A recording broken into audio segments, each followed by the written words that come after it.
और दोस्तों स्वागत है आप सभी का। जैसा कि हमारा टारगेट 6 से लेकर 12 तक की एनसीईआरटी कंप्लीट करना शुरू करते हैं। 9th क्लास की एनसीईआरटी चैप्टर ऑलमोस्ट द रट्टाफिकेशन वाला है। इसमें दक्षिण अफ्रीका में लोकतांत्रिक संविधान की बात करते हैं। यहाँ बस आपको इतना मालूम होना चाहिए, नेशनल मंडेला जो थे दक्षिण अफ्रीका के लीडर थे और उन्होंने गोरी सरकार के विरुद्ध गोरी सरकार ने देशद्रोह का उनके विरुद्ध मुकदमा चलाया और रंग भेद के खिलाफ उन्होंने 1964 में लड़ाई लड़ी और अंत में जाकर 1994 में उन्होंने अपने देश को आज़ाद करवा लिया और उन्हें रोबेन द्वीप में 28 साल तक है वो जेल काटनी थी। और इनकी जो बुक थी लॉन्ग वॉक टू फ्रीडम, उनकी एक प्रसिद्ध बुक है जो आपको याद रखनी है। और डरबन जो तट है वो कहाँ है? दक्षिण अफ्रीका में। बस इतना ही याद करना है। अब देखते हैं संविधान नियम। संविधान क्या चीज़ है? संविधान एक सर्वोच्च कानून है जिसमें रहने वाले जो लोग हैं उनके लिए ये लागू होता है। अब संविधान के बारे में दो चार चीज़ें हैं। क्या काम करता है संविधान? बस थोड़ा सा एक आपको अंडरस्टैंडिंग होना चाहिए कि लोगों के बीच आपसी भरोसा और उनके बीच सहयोग कायम करता है। दूसरा, सरकार का गठन कैसे होगा, उसके फैसले कैसे लिए जाएंगे। तीसरा, सरकार के जो अधिकारों की सीमा भी तय करता है। गवर्नमेंट जो कोई एक्स्ट्रा गड़बड़ करने का प्रयास करे तो संविधान आके इसे रोक देता है उसको कि यह आपका अधिकार नहीं है। जैसे केशवानंद भारती में बेसिक स्ट्रक्चर का जो कॉन्सेप्ट दिया था 1973 के अंदर, उसमें कहा गया था कि 25वां संविधान संशोधन है वो सही है, लेकिन क्या, लेकिन जो एग्जीक्यूटिव है या लेजिस्लेटिव है वो बेसिक स्ट्रक्चर का या मूल ढांचे का, मूल संरचना का उल्लंघन नहीं कर सकती। जिसमें 11-12 है जो रट्टा मारो जिंदाबाद दोस्तों, रटोगे तभी वहाँ से क्वेश्चन निकलेगा। नागरिकों के अधिकार क्या हैं और एक अच्छे समाज के गठन के लिए लोगों की आकांक्षाएं क्या होती है। तो ये कुछ इसके कार्य थे। अब भारतीय संविधान का निर्माण, तो यहाँ तो प्रॉपर रट्टा मारो चीज़ है, इनको बस रट लो आप कि वल्लभ भाई पटेल कौन थे। सरदार वल्लभ भाई पटेल अंतरिम सरकार में गृह मंत्री, सूचना एवं प्रसारण मंत्री, ठीक है, गृह मंत्री भी थे और सूचना और प्रसारण मंत्री थे। वकील और बारदौली किसान सत्याग्रह के अग्रणी नेता और भारत के प्रमुख उप प्रधानमंत्री रहे। सरोजनी नायडू आंध्र प्रदेश से थी और कवयित्री थी, लेखिका थी, राजनीतिक कार्यकर्ता थी और कांग्रेस की अग्रणी महिला नेता थी। बाद में उत्तर प्रदेश की इन्हें राज्यपाल बनाई जाती है। और मुझे एक बात बताओ कि सरोजनी नायडू पहली भारतीय महिला थी जिसने क्या किया था? कांग्रेस की अध्यक्षता की थी।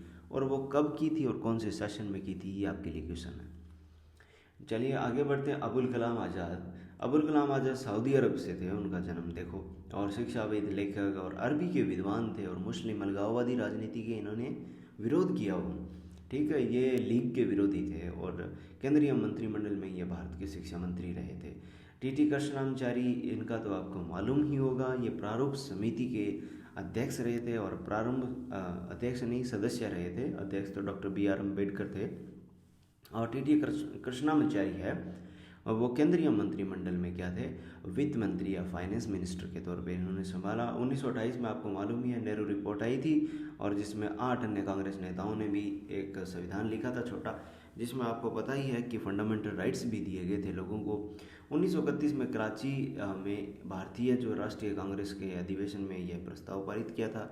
और आपको मालूम ही है माय डियर फ्रेंड्स, इसकी कराची अधिवेशन की अध्यक्षता किसने की थी? सरदार पटेल ने की थी। चलिए आगे बढ़ते हैं। 1973 के बाद है, 1937 के बाद है, पूरे ब्रिटिश भारत में असेंबलियों के लिए चुनाव कराए गए थे। उसमें बनी जो सरकारें हैं वो पूर्ण लोकतांत्रिक नहीं थी, बस ये परी का फैक्ट है यहाँ, ठीक है। और पर विधानसभाओं में अपनी अपनी व्यवस्थाएं हैं वो उनको बनाना और चलाना था। अब संविधान सभा में देखें तो चुने हुए जनप्रतिनिधियों की जो सभा संविधान नामक विशाल दस्तावेज को लिखने का काम करती थी उसे संविधान सभा कहते थे। और भारतीय संविधान सभा के लिए जुलाई 1946 में चुनाव हुए थे। संविधान सभा की पहली बैठक दिसंबर 1946 को हुई थी, याद रखना। इसके तत्काल बाद तो देशों में जो भारत और पाकिस्तान में ये दोनों बंट जाती है, जिससे संविधान सभा भी बंट जाती है, उनके सदस्य अलग अलग हो जाते हैं। डॉक्टर राजेंद्र प्रसाद जी के बारे में देखते हैं कि संविधान सभा के अध्यक्ष रहे थे, बिहार से थे। उन्होंने चंपारण और ये वकील थे और चंपारण सत्याग्रह में बड़ी भूमिका निभाई थी। 3 बार कांग्रेस के अध्यक्ष रहे। वेरी वेरी इंपॉर्टेंट फैक्ट, 3 बार कांग्रेस के अध्यक्ष रहे थे। बाद में प्रथम राष्ट्रपति के तौर पे इनकी नियुक्ति कर दी गई थी। उसके बाद देखते हैं जयपाल सिंह जी झारखंड से थे और ये एक प्लेयर थे, हॉकी प्लेयर, और भारतीय हॉकी के टीम के पहले कप्तान थे। आदिवासी महासभा के संस्थापक सदस्य रहे थे। बाद में झारखंड पार्टी के संस्थापक सदस्य थे। और जैसे भारतीय संविधान लिखने वाली सभा में 299 सदस्य थे। ठीक है, ध्यान रखना, भारतीय संविधान लिखने वाली में। कब? जब लीग और यानी भारत पाकिस्तान अलग हो जाते हैं तो ये 299 सदस्य बचते हैं। और 26 नवंबर 1949 को इन्होंने अपना काम पूरा कर लिया और 26 जनवरी 1950 को ये संविधान लागू हो गया था। इसी दिन को गणतंत्र दिवस के रूप में मनाया जाता है। अब मेरा क्वेश्चन आपसे है कि 24, 25 और 26 जनवरी को कौन से दिवस घोषित किए गए हैं वर्तमान में भारत सरकार ने आज़ादी के अमृत महोत्सव के तहत? थोड़ा बताना यार, आप थोड़ा सा भी सर्च करो, साथ में इंटरेस्टिंग होगा। एच.सी. मुखर्जी की बात करें, जिनका जन्म बंगाल में होता है और संविधान सभा के उपाध्यक्ष के तौर पे इनकी नियुक्ति होती है। प्रसिद्ध लेखक थे, शिक्षाविद थे, कांग्रेसी नेता थे, all India Christian Congress, all India Christian council and Bengal विधानसभा के सदस्य भी रहे थे। बाद में बंगाल के गवर्नर भी बने थे। बस अच्छे से याद कर लो एच.सी. मुखर्जी साहब को, संविधान सभा के उपाध्यक्ष और बंगाल के governor. Very very important. Durgabai Deshmukh की बात करें तो वकील और महिला मुक्ति कार्यकर्ता थी, आंध्र प्रदेश से थी और आंध्र महिला सभा की संस्थापक रही थी। यहाँ से क्वेश्चन पूछेंगे, 100% पूछने का चांस है। मिलाना देगा ना, मिलान करने दे देगा इसे ABCD कर। केंद्रीय समाज कल्याण बोर्ड की संस्थापक सदस्य भी रही थी। अम्बेडकर जो प्रारूप कमेटी के अध्यक्ष थे। 3 वर्षों में टोटल 114 दिनों की गंभीर चर्चाएं संविधान सभा में संविधान बनाने की हुई थी। और इन जो चर्चाएं हुई थी इसमें कॉन्स्टिट्यूएंट असेंबली डिबेट्स के नाम से जाना जाता है और ये 12 मोटे मोटे खंडों में प्रकाशित की गई है। बस इनका पता होना चाहिए, इतना थोड़ा सा आइडिया होना चाहिए, कभी ज़्यादा ही फैक्चुअल क्वेश्चन आए तो आपका करेक्ट हो। बलदेव सिंह जी, सरदार बलदेव सिंह जी, नाम से ही आप अंदाज़ा लगा सकते हो भारत के पहले रक्षा मंत्री ही होंगे। और पंजाब विधानसभा में जो अकाली पार्टी है उसके नेता थे और कांग्रेस के द्वारा विधानसभा में इनको मनोनीत किया गया था। कन्हैया लाल माणिक्यलाल, KM मुंशी, जिनको जानते हैं हम, KM Munshi, you know about the KM Munshi. This is the वकील थे, गुजरात से थे, इतिहासकार थे और गांधीवादी थे सबसे बड़ी बात। और केंद्रीय मंत्रिमंडल में ये मंत्री के तौर पे थे। स्वतंत्र पार्टी के संस्थापक, बस अच्छा पॉइंट है, याद होना चाहिए। 1931 में गांधी जी एक पत्रिका निकालते थे और जिसे यंग इंडिया के नाम से जाना जाता है और उन्होंने संविधान से अपनी कुछ अपेक्षाओं के बारे में अवगत करवाया था देश को। तो बस आपको मालूम होना चाहिए यंग इंडिया किसकी थी, गांधी की थी और संविधान के बारे में इन्होंने कुछ लिखा था। मैं भारत को ऐसा संविधान देना चाहता हूँ जो उसे गुलामी और दीनता से मुक्त करे, ठीक है, और एक ऐसे भारत के लिए प्रयास करूँगा जिसे सबसे गरीब व्यक्ति भी अपना माने और उसे लगे कि देश को बनाने में उसकी भी भागीदारी है। ऐसा भारत जिसमें लोगों का उच्च वर्ग निम्न वर्ग कुछ भी न रहे, एक मेलजोल का भारत जो शराब छुआछूत वगैरह सबसे मुक्त हो। और मैं इससे कम चीज़ों पे संतुष्ट नहीं हूँ जहाँ औरतों को भी मर्दों जैसे भी अधिकार होने चाहिए। तो ये गांधी जी के कुछ अपने आइडियाज़ थे। अब देखते हैं श्यामा प्रसाद मुखर्जी, पश्चिम बंगाल से थे और अंतरिम सरकार में उद्योग आपूर्ति मंत्री। वैसे भी आप सोचते हो ये बीजेपी के एक तरीके से संस्थापक रहे हैं जनसंघ के और बीजेपी कॉरपोरेट लेड गवर्नमेंट है ये, यू नो अबाउट दिस।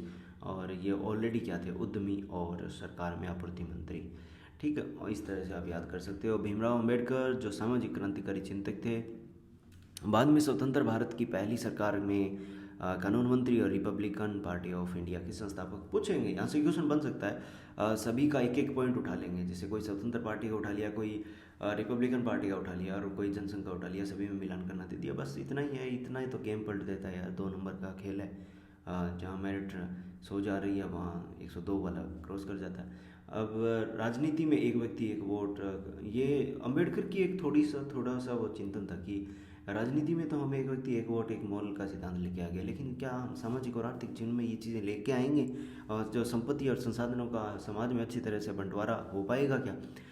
ये उनका हमेशा कंसर्न रहा था। तो वो चाहते हैं कि ये यदि सामाजिक और आर्थिक लोकतंत्र यदि देश में नहीं है तो हम अपने राजनीतिक लोकतंत्र उसको इस संकट में डाल लेंगे। इसलिए आने वाली जो सरकारें हैं वो प्रयास करें कि देश में राजनीतिक और आर्थिक लोकतंत्र है उसकी बहाली की जाए। 15 अगस्त 1947 की मध्य रात्रि को संविधान सभा में नेहरू जी ने भाषण दिया। अब ये इसका स्क्रीनशॉट आप ले सकते हैं, जिसको आराम से पढ़ सकते हैं फ्री टाइम में। और मैं बात करूं नेहरू जी की, नेहरू जी उत्तर प्रदेश से थे और अंतरिम सरकार में प्रधानमंत्री के तौर पर इनकी नियुक्ति की गई थी। और वकील और कांग्रेस नेता थे, समाजवाद, लोकतंत्र और साम्राज्यवाद विरोधी थे और बाद में भारत के प्रथम प्रधानमंत्री बने, जिनकी मृत्यु 1962 में चाइना वॉर के बाद हो गई थी। अब है सोमनाथ लाहिड़ी। और जन्म पश्चिम बंगाल, और लेखक संपादक भारतीय कम्युनिस्ट पार्टी के नेता, very very important, Somnath Lahiri communist थे एक, और बाद में पश्चिम बंगाल विधानसभा के सदस्य भी रहे थे। संविधान का दर्शन की बात करें यार, स्वतंत्रता संग्राम की प्रेरणा है, उन्हीं से हमने जो सीखा है, भारतीय इंडियन नेशनल जो फ्रीडम मूवमेंट है, उनके उनके उन्हीं से उनके आदर्शों को हमने अपनाया है। और ये जो सबसे खास बात है कि प्रस्तावना का जो मॉडल है वो अमेरिका में लिखा है, दुनिया ने लिया। संयुक्त राज्य के हम सभी लोग अधिक अच्छा संघ बनाने के लिए, न्याय की स्थापना करने, घरेलू शांति व्यवस्था के लिए ये सब करते हैं। उसी तरह भारत ने भी ये चीज़ें अपना ली थी। अब संविधान की प्रस्तावना लोकतंत्र का एक खूबसूरत कविता सी लगती है। और यह जो वह जो दर्शन है ना, उसमें सरकार के किसी भी कानून और फैसले के मूल्यांकन और परीक्षण का मानक तय करती है। ये प्रस्तावना है। दर्शन वो होता है जिसमें कोई भी सरकार है वो जो कार्य कर रही है उसके लिए कुछ मानक और मूल्यांकन और उनका जो इवैल्यूएशन जो किया जाता है उसका एक महत्वपूर्ण भूमिका है प्रेम्बल की या प्रस्तावना की, जिसे भारतीय संविधान की आत्मा भी कहते हैं।